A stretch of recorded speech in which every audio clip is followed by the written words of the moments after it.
Please welcome the founder of the Southern Delaware Alliance for Racial Justice, Charlotte King. Good evening, everyone. Those of you who are joining us this evening, I'm especially happy about this evening's program because though we've been doing these town halls for 7 years, this is the first time we're presenting a program which is inside the organization and is very important to us. So I'm glad you're with us tonight. Tonight, you'll have the opportunity to learn about one of SDARJ's most important programs, Dialogue to Eliminate Racism. SDARJ's initial goal was to invite everyone into the conversation through as many venues as possible, ergo our town halls, book clubs, news commentaries, Black Voices magazine, public speaking engagements, and of course, DETER, a 7-week seminar of learning and healing opportunities.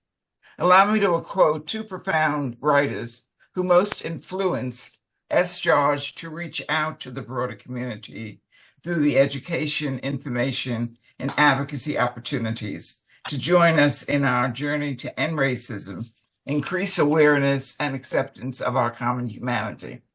Brian Stevenson said that we must commit ourselves to uncomfortable things because injustice is never overcome by just doing comfortable things, end of quote. Michelle Alexander said that if we want to put an end to the racial caste system in America, we must join hands with people of all colors and say to those who would stand in our way, accept all of us or none of us, end of quote. DETER allows its participants to have the uncomfortable but courageous conversations in a safe, non-judgmental, and ideally a diverse space in order to become a mutually accepting, loving collective. The process may be uncomfortable, but the outcome is rewarding. Personal growth and increased community involvement towards racial and social justice. One indicator of the success is the large alumni group that continues to meet to continue the conversations and learning and plan community events related to the implementation of SDARJ's mission to educate, inform, and advocate for racial and social justice, equality, and fair opportunity. Remember, racism hurts everyone, individuals, families, communities. So I hope that after tonight's presentation, some of you who are listening or participating will register for the next scheduled DETER classes. It's a great everlasting gift to yourself, your family, and community to help reduce or eliminate the chronic and infectious disease of racial and social injustices. And with that, it is a great program. I'm going to turn it over to Kay Hubbard, who will get us started. Thank you. Thank you, Ms. King. Good evening, everyone. As Ms. King said, my name is Kay Hubbard. Tonight, individuals from Sussex County will tell us all about DETER. DETER is the short name for Dialogue Toward Ending Racism. And as Ms. King said, DETER is a program that is sponsored by Southern Delaware Alliance for Racial Justice. You'll hear us refer to that organization as SDARJ or the Alliance. DETER offers weekly discussion groups that examine racism, the history of racism in America, and how systemic racism continues today. Our curriculum focuses on racism against Black people in this country. Tonight, we'll talk about why DETER is in Sussex County, how it was designed, and how it works. We'll see examples of session components, and we'll hear from facilitators of DETER and from past participants. I'd like to introduce Dr. Marlene Saunders. Yes, good evening, everyone. And I am really pleased to be able to participate in this program's meeting. I was asked to talk about why participating in dialogue towards ending racism is important to me. In January 2020, I wrote an article for the Cape Gazette titled something like Why African Americans Ought to Engage in Significant and Meaningful Relationships with white people. And I wrote that article not because of my reluctance to participate in programs like DETER or Dialogue to End Racism, which was preceded by program sponsored by the YWCA called Study Circles, but because my experience had been that white folks were not really engaging themselves in the deep dive discussions that were essential to breaking down racism. And in those meetings, what I found was that Black folk were doing all the talking, doing all of the disclosing about what they were going through, and white folks were just kind of sitting, and listening. But as I became engaged with SDARJ and became a facilitator with Don Peterson, the first Dialogue to End Racism session, I think he's in the audience, what I began to sense and observe were white people who were getting it, who were beginning to say that we have to take responsibility for the racism and the other isms that marginalize Americans of African descent and keep them outside of this country's opportunity structure. So as the discussions became more reciprocal, I began to decrease some of the mistrust that I had for white people. The outcome, one of the outcomes were relationships that I have formed with white folks that I cherish immensely, relationships with white folks whom I trust, and people I believe that if someone were to come after me expressing hate, they would protect me. And through these relationships, I have discovered that we have to be in this fight to dismantle racism together. There's an African proverb that says something like "me, we." And racism, as Charlotte indicated earlier, helps everyone.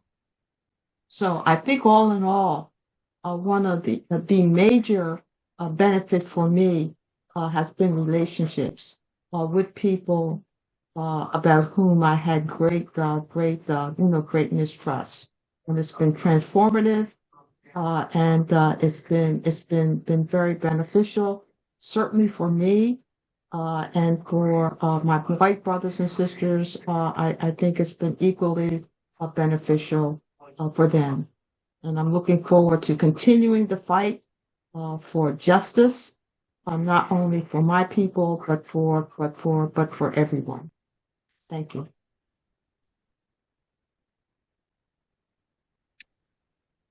Thank you, Marlene. And so I want to give just a little history, and I'm going to share my screen to give you a little background. So as was mentioned before, this originally started as a program from the YWCA in study circles, and it was called Facing Racism in a Diverse Nation. That was a curriculum that had been developed in 2008 by an organization called Everyday Democracy, or the Study Circle Resource Center. It included 6 two-hour sessions, and they were in person. We brought it, or the Alliance brought it to Sussex County and titled it Dialogue to Action.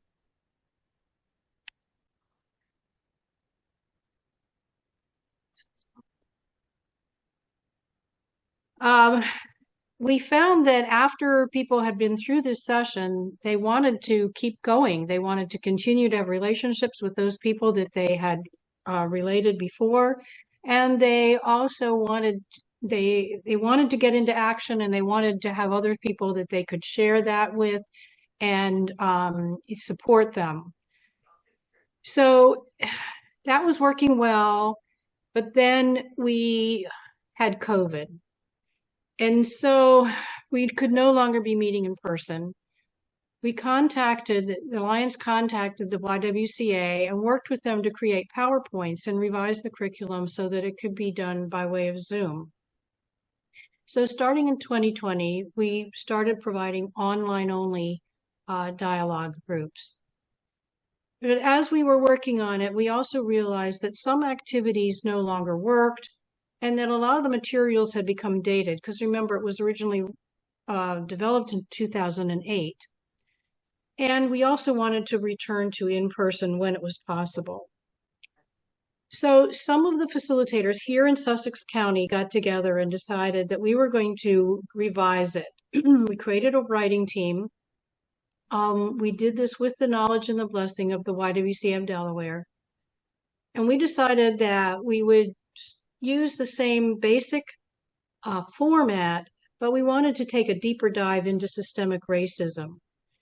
We also, because we were now using Zoom, we could add videos, and we also added thought work or homework between sessions. We changed it enough to retitle the curriculum and make it our own, or SDARJ's own. So now the facilitator's guide is available. It is both online only. It used to be a print. And it also allows for flexibility. So we can continue to update it and add things.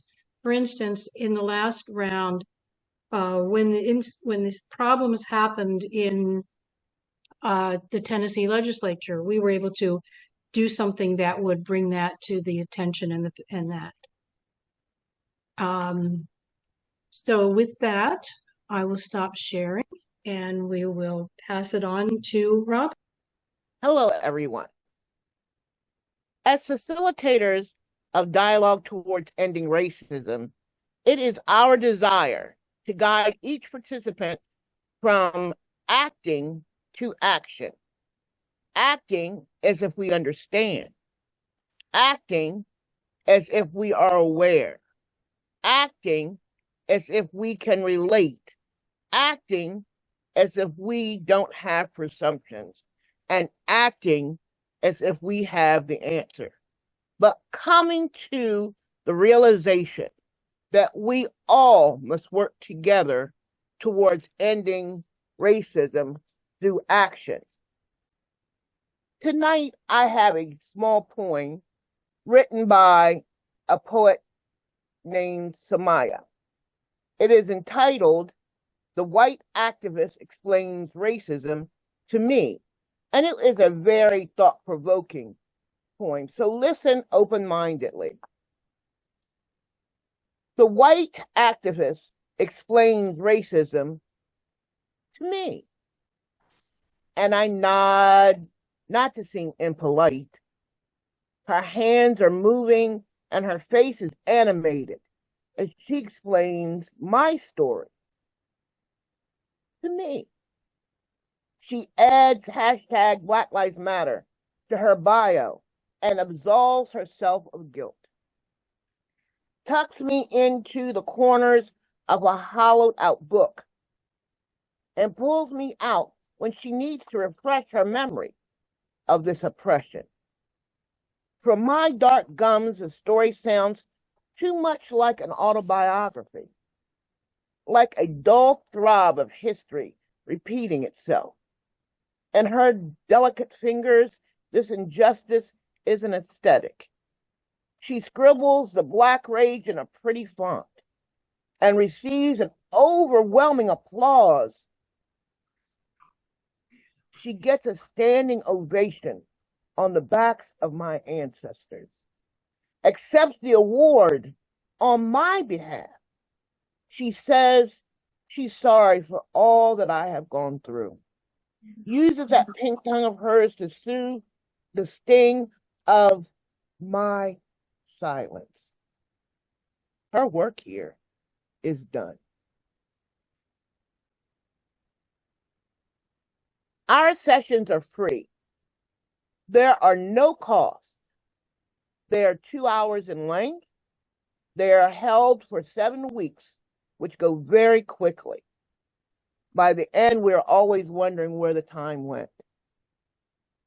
We also share during our sessions. We strive to provide safe spaces for our discussions. We encourage participation. We do this by having informative readings, activities, and social media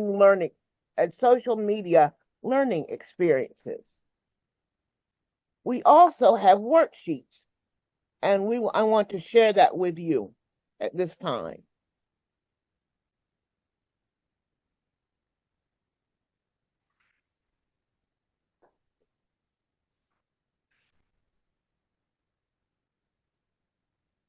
And Susan is going to bring that up for us.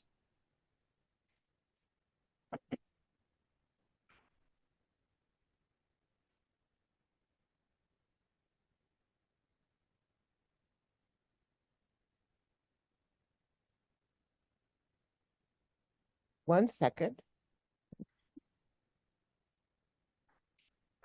Here we go. These are some of the worksheets that we utilize during our discussions and sessions over our 7-week course. As you see, we have a community report card.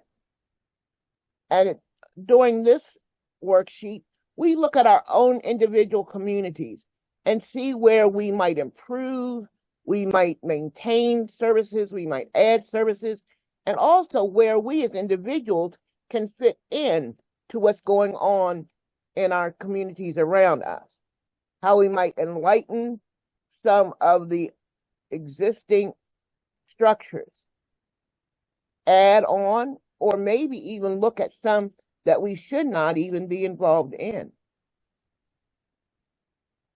The second slide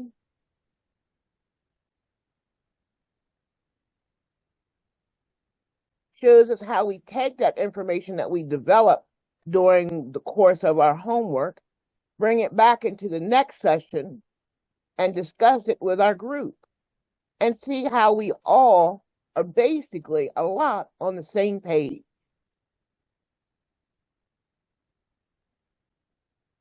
And after we do this, then we take all of that information and see what we can do to develop and grow. At this time, I would like us to view a video, which is entitled, "Are You a Racist? No isn't a good enough answer." This is by Marlon James. These are some of the social media videos that we also watch during our sessions. Please listen and enjoy. So I have a question for you. Are you non or are you anti?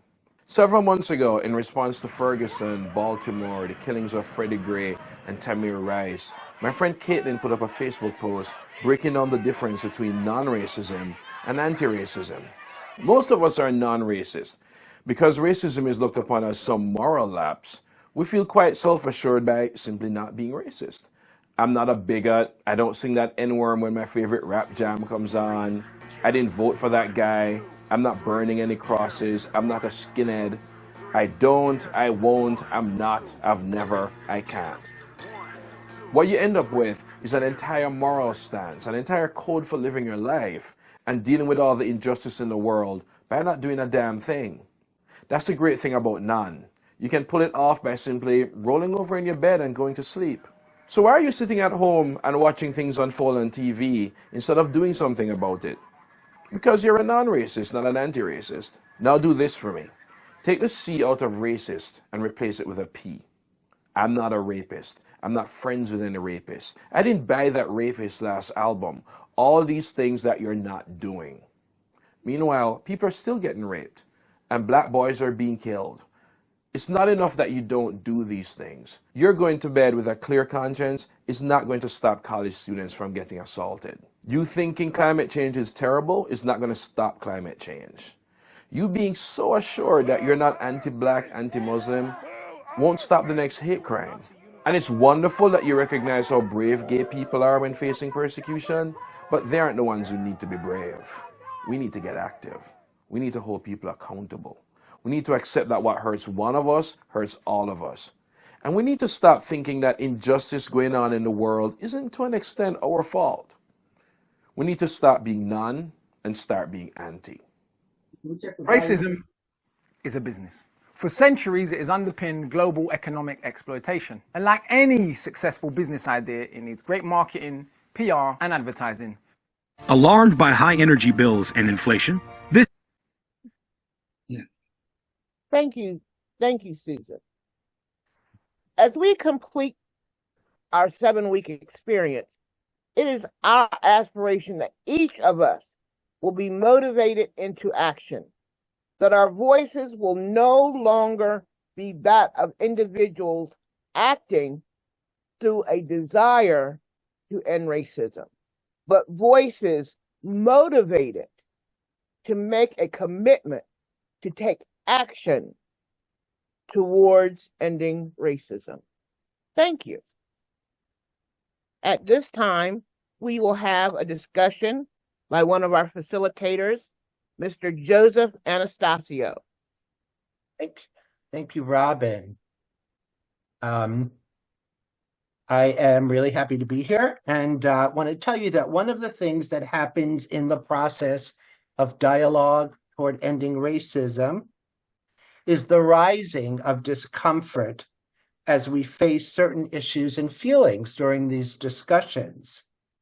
We believe dialogue toward ending racism offers tools for these tough and courageous conversations.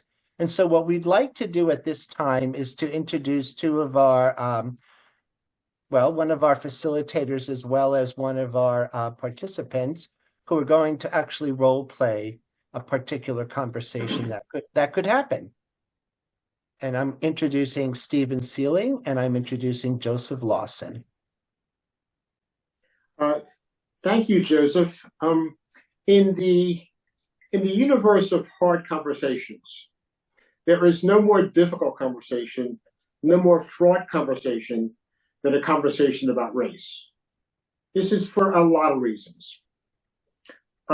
So one of the things we do in the class is we provide practical how-tos, practical techniques on how to navigate this very fraught topic, so that you will be able to have a constructive conversation, whether it be at the Thanksgiving Day table or after the Super Bowl. So what you will see are two vignettes, two telephone vignettes. The first conversation is a conversation that very quickly goes off the rails. The second conversation is a better approach and incorporates some of the techniques and some of the how-tos that will be discussed in the class.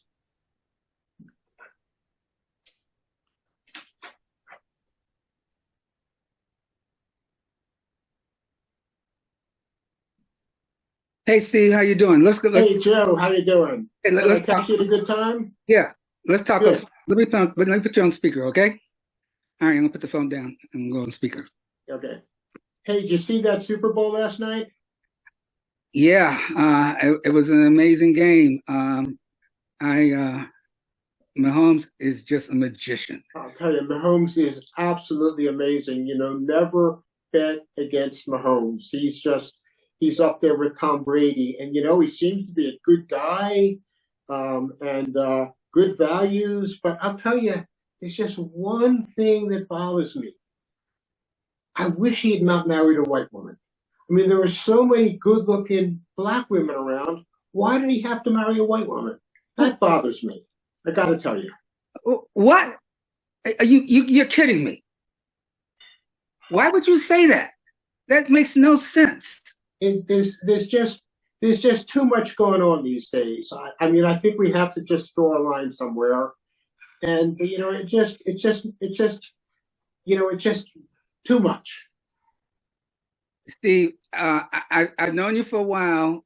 I never, ever, ever thought you felt like this. And I have to say, and I know it's going to not sound good to you, but that sounds racist. Oh, come on. So I work with a lot of Black women in my office, really accomplished, skillful Black women. And I got to tell you, they talk all the time about how it bothers them that Black men are marrying white women. I mean, just last week, they were bitching about Tim Scott, that senator from South Carolina, who was just getting engaged to a white woman. Are you saying they're racist? Yes, I'm saying they're racist. And I'm saying something to you too, is be careful who you listen to, because there are Black racists and there are white racists. And anybody that starts to talk about who should marry who, that is racist talk. People should be able to marry who they want to marry. And if you don't feel that way, I don't know what's wrong with you. This is 2024. It sounds like I've got a call back from the 1970s from you. Well, Joe, we've known each other for a long time. I think we agree. I have never used the N-word. I have never used a racial slur of any kind. But I got to tell you, to me, it's not about race. I mean, if the 49ers quarterback, the white dude, if he were marrying a Asian woman, I feel the same way. I mean, look, I know educated, wonderful Jewish parents who are upset because their Jewish daughter is not marrying a nice Jewish boy. Does that mean they're bigots? If they are saying that that's what they can't do because of that person's background, I think it's up for people to choose whoever they want.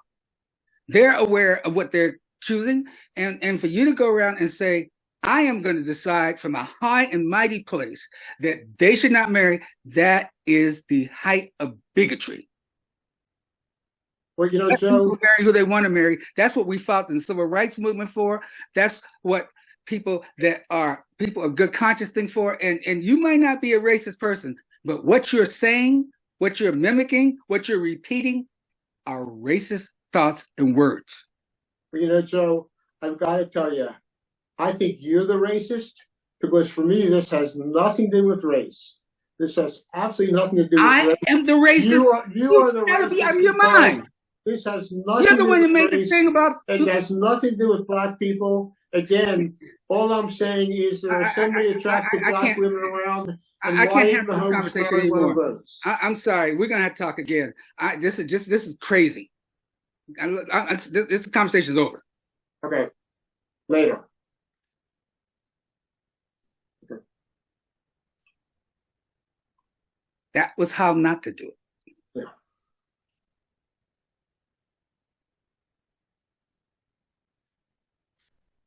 Joe.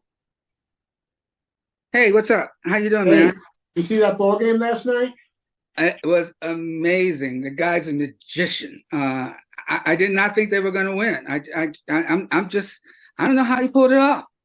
Never bet against Mahomes. He's like he's the new Tom Brady. He just makes it happen. You knew he was going to go down there. You knew they were going to score a touchdown. I love the guy. I love the fact that he's got good values, hard work. He's humble. It's just one thing that bothers me.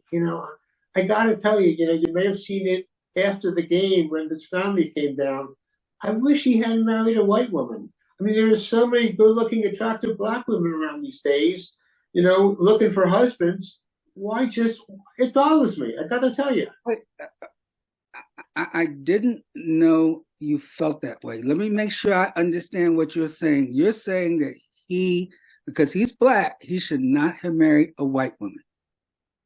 I think that, white should marry white, Black should marry Black, Asian should marry Asian. I just think it makes it easier if like marries like. Help me understand. Help me. Why do you feel this way? Well, I haven't always felt this way. Because, I'm a dad now. And when I became a father, I realized how difficult it was to raise kids. We've talked about some of the issues I've had. And it's so hard to raise kids these days. It's really difficult. And I think it's just that much more difficult for a biracial kid. So I'm thinking, as tough as it is, let's not make it more difficult for that kid who's the product of the biracial marriage. So you think, let me make sure I'm hearing you right. You believe that it's tough out here for any marriage. Is that right? Absolutely. It's really hard for anybody. And what if you marry somebody you don't really love that much, or don't love as much as you could love, because you didn't marry the person that you wanted to marry because they were a different race? Would it be tougher if you weren't married to your ideal mate? So I worked with this black guy, good guy at the office, and married a white girl, and they had a son. Didn't work out, and the son is having some tough times now. He's in middle school, and it's not going well. And I'm just thinking that as hard as it is for kids these days, there's so much going on with social media and everything. Let's make it as easy as we can for kids and their parents. Do you think it's really going to be easier or easy? Do you think it's easy for anybody? Is it easy for you? It's hard. I mean, this country, in terms of supporting families and supporting kids, it sucks.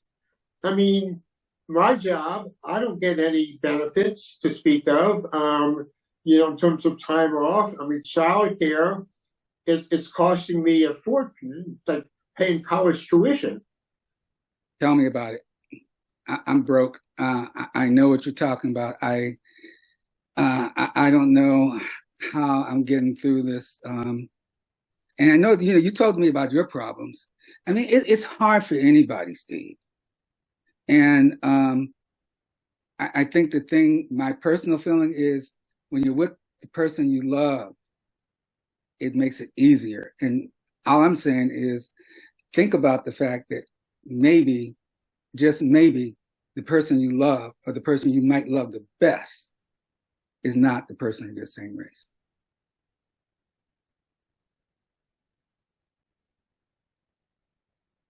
Agree. And that's it. So what we did here was we took two approaches. They're very simplistic. We didn't have a lot of time, but one approach is the approach that a lot of us do. I've done, where someone says something totally outrageous, and we use interracial marriage as something that's somewhat outrageous, and show the person overreacting. That was skit number one. And calling names, expressing bewilderment at the person's viewpoints. None of that works, hasn't worked for anybody, never will work for anybody. And we wanted to illustrate that. But when it happens to you and you're surprised, you're not ready for it, any of us can fall in that trap. The second thing I think that you notice is on the second one, the actor played by me, was asking lots of questions. Because one of the things you can diffuse is, one of the things you can do to diffuse a situation like that is to ask questions and to get people on their general answer. We don't believe, Steve and I at least, that you're trying to win a conversation necessarily in that specific conversation. What you're trying to do is open the person's eyes to thinking about other things and other factors, and asking them questions, and then getting them to question themselves. And the idea of questioning, the idea of telling one's story, is a very important part of dialogue to action. I mean, we start off by people telling their own personal cultural stories, and we want people to go to that well of their deep personal stories when they have to have conversations with people, because that's the most human, that's the richest, most sincere place you can possibly go. But don't try to win the conversation. try to diffuse the issue and get people to think a little bit about what they're saying. Yeah, and the phrase that we've heard already a couple times tonight, I think it's worth repeating, is safe spaces. Because within safe spaces, within non-judgmental spaces, you can make mistakes. You can be candid to a fault. You can be honest and just be yourself. And out of that, out of the dialogue, I think it's really critical that the first word in the title of the course is dialogue. It is dialogue, which suggests a back and forth. Learning techniques like this for the conversation after the Super Bowl, or for the engagement around the Thanksgiving Day table. These are all kind of practical techniques that are discussed and are practiced in the course. Well, thank you very much for that. I want to now introduce our next speaker, a person I've worked with for 3 years, a psychotherapist, a person that knows a lot about people, but at the same time is extraordinary at connecting with people, a person whose integrity and whose honesty and I trust, and whose smile, and I want to repeat that, smile, is totally infectious and can get in with that smile. She can get you to do anything she's asking you to do. Wow. Thanks for that, Joe. And thanks, Joe and Steve, for showing us some guidelines for those difficult conversations. And how to temper the heat when you find yourself up against the wall in one of those. So I'm going to shift it now to talking about... Darren, can you put your camera on, please? Oh, I thought it was on. Sorry. Here I am. So I'm smiling about my goof up there. Anyway, so tonight, the other thing I'm going to do is talk about, is to tell you about, let me start over, that kind of threw me. So tonight, our goal as alums is to tell you about what attending Deter is like and what we did after. So for me, back in December of 2019, I had just retired from the practice of psychotherapy with the intention to make more time for art classes at the Rehoboth Art League, to do Zumba, play more tennis, maybe check out pickleball. I also wanted to take some time to find a volunteer position where I could use my psychotherapy skills. Best laid plans, COVID changed that. So I was reading Gazette and I saw a write-up about what was called Dialogue to Action at that time, sponsored by the Southern Delaware Alliance for Racial Justice. 6 weeks on Zoom for free. I signed up and was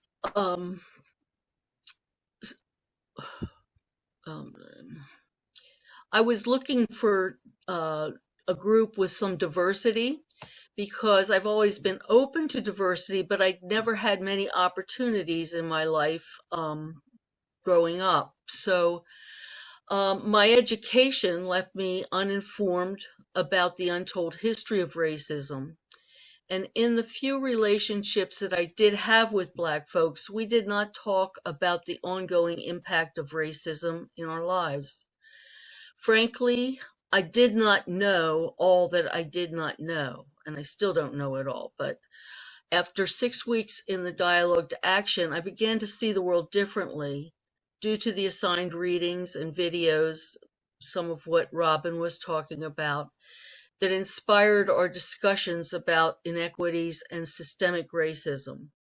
The facilitators set safe guidelines, and you keep hearing that too, for our discussions, and encouraged us to take risks and delve deeper. You could also pass, but I found it enlivening to get my heart rate up a bit and speak the truth, even when I was unsure of how it would come across or how people would feel about me. I was inspired to continue to learn and to have connection and conversations like this with people, both Black and white. My new path found me. So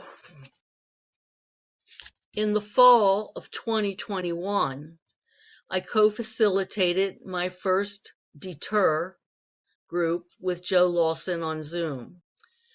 We found a rhythm and have been working together ever since in person with groups at the Lewis Library. Our groups continue to amaze us. As we sit in circle and begin by sharing stories about our lives, it's like unwrapping gifts that you have no idea what's inside. Such a variety of backgrounds and experiences always surprises.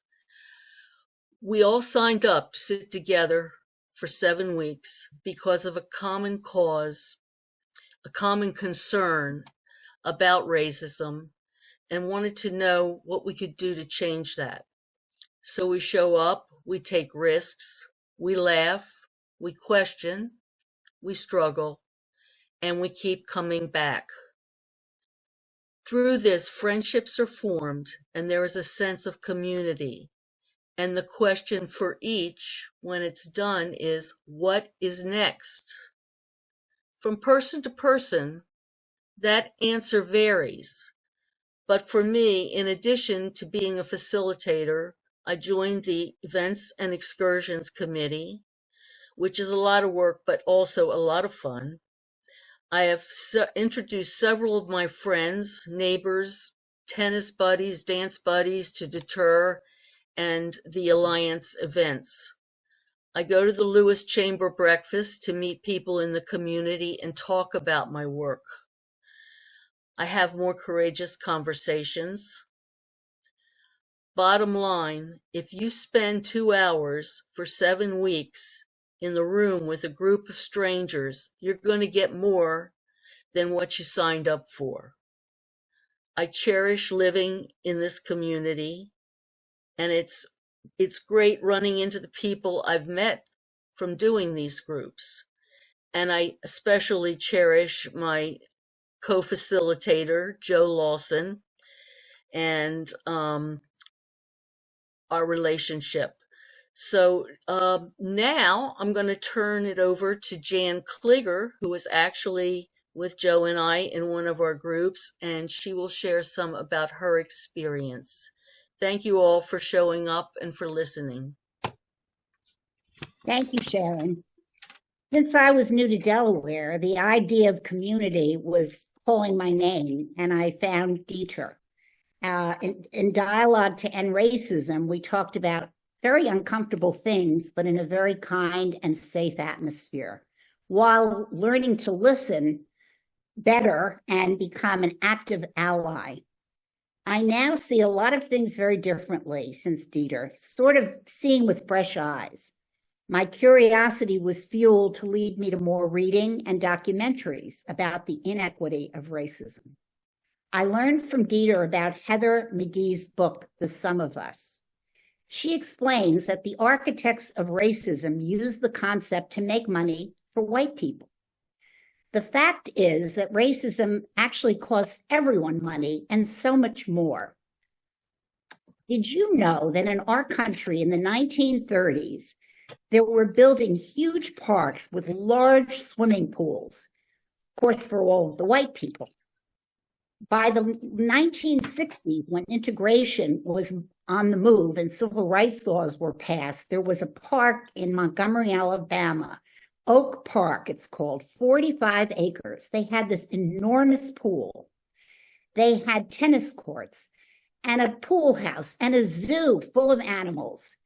And instead of complying with the desegregation order, they emptied this enormous pool, filled it with dirt, got rid of all the animals, closed the tennis courts, the pool house, and so that nobody could use the facilities.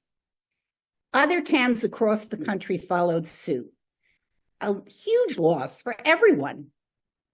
DETR is a course that will change your perspective about inequality and the damage it's done and continues to do.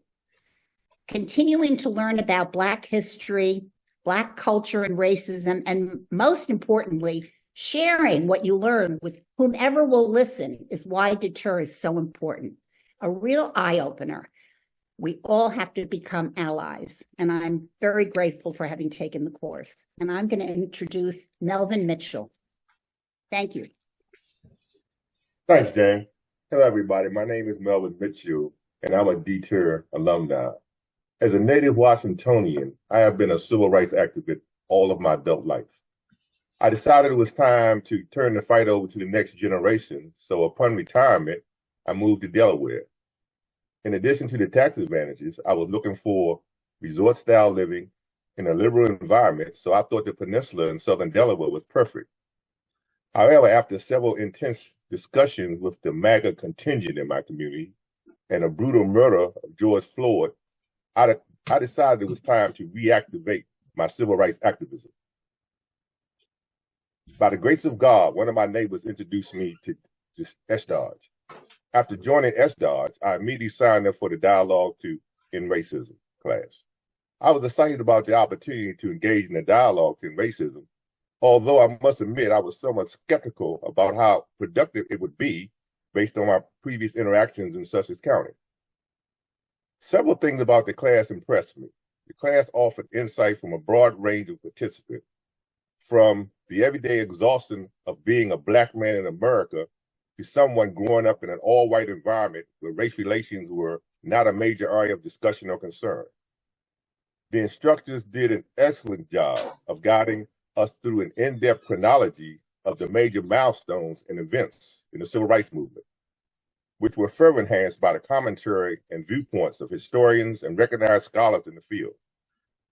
The group breakout discussion provided everyone a safe space to contribute and advance the discussion.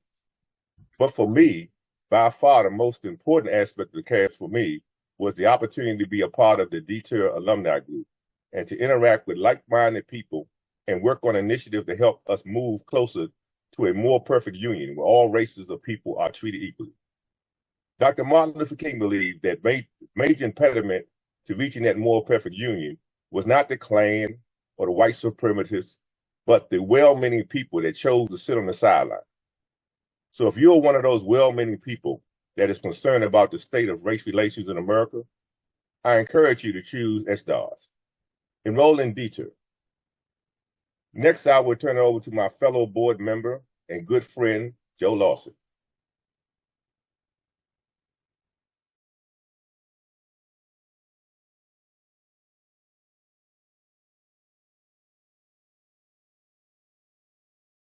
You're on mute, Joe. We can't hear you. You're muted, Joe.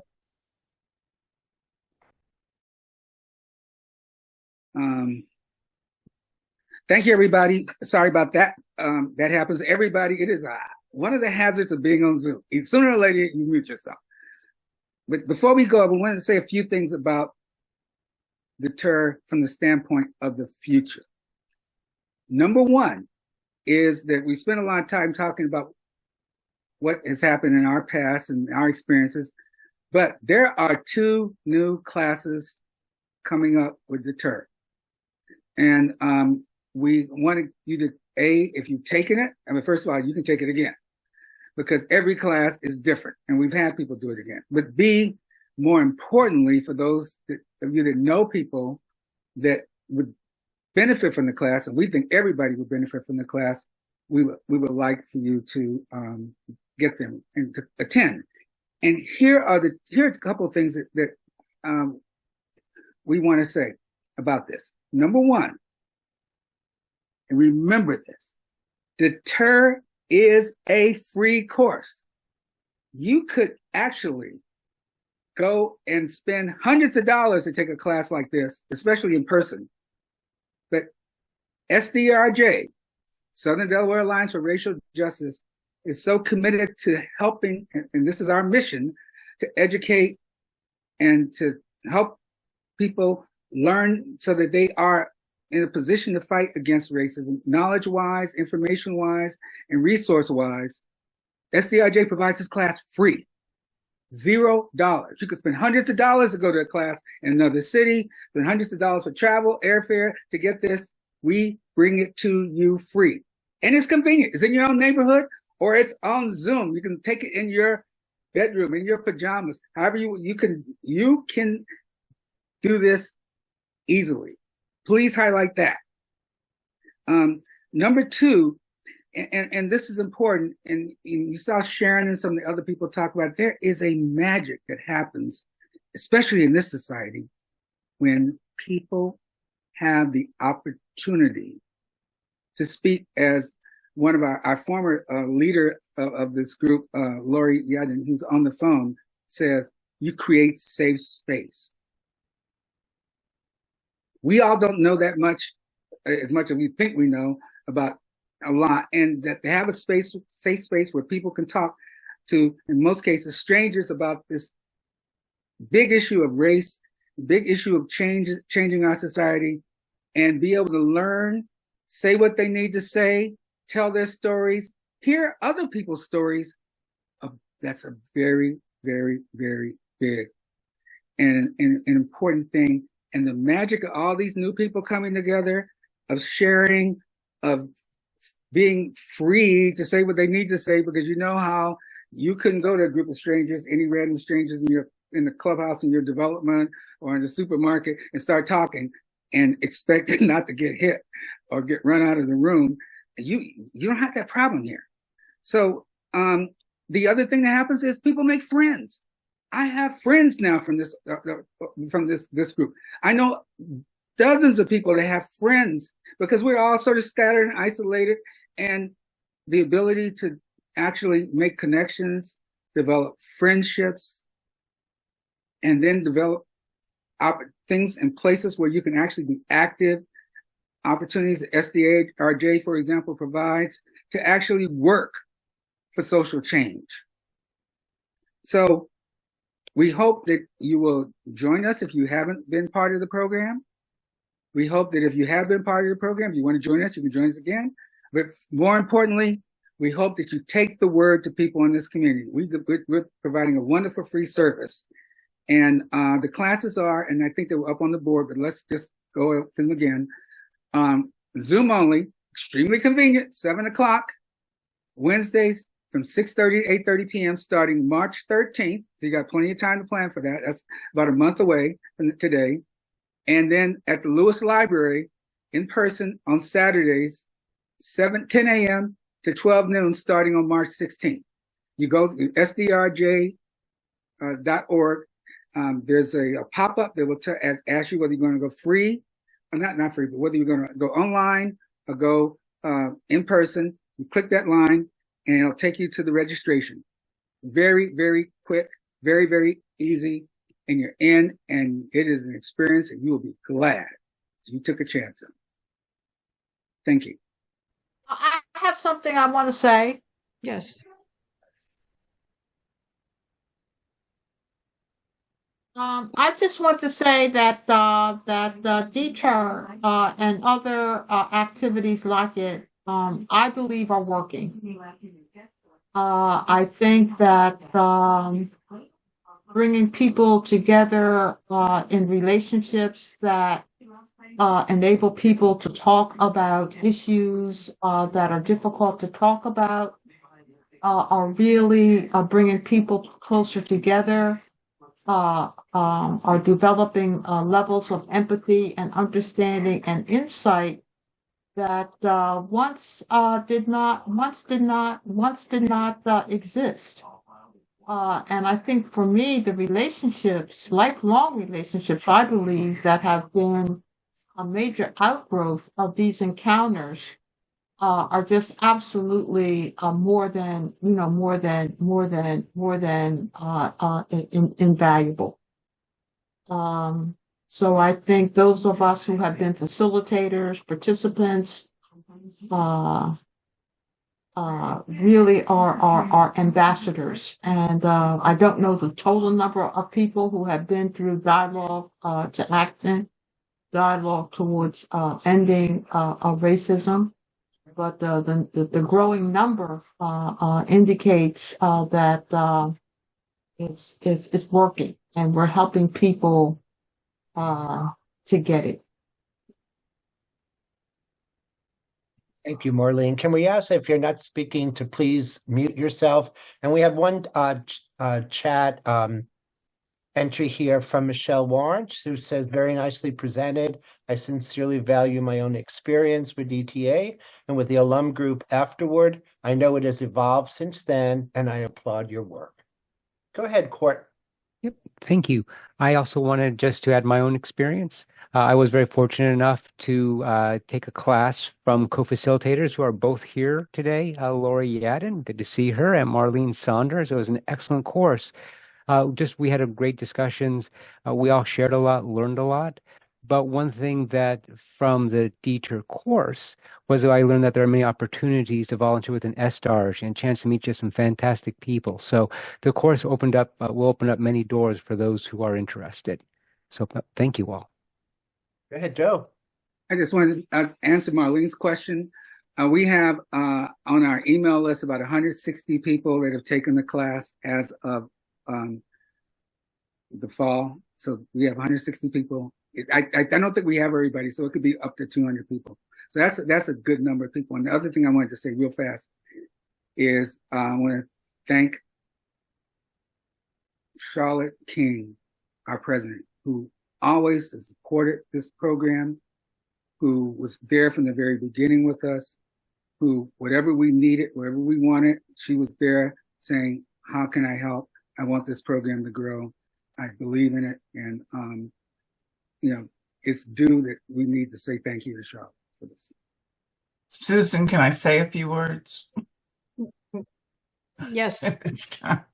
The presentation was so genuine and so good. I would imagine that everyone would immediately sign up for those next courses who has not been in a dialogue to action seminar. And I look forward to that. And I think of those 200, 160 to 200 that Joe just quoted. And I thought that's 200. It's like seeds in the community. And seeds is not the most glamorous word, but I just see it blooming. 200 talking, acting, working with their community and their families, spread the word of justice, racial justice, to 200 more. And I just think it is such a great opportunity and a great way to spread the kinds of information and to have that safe conversation that I just hope it will continue. And that next year when you're presenting again, probably, we can see even further results. I want to caution us, though, about one thing.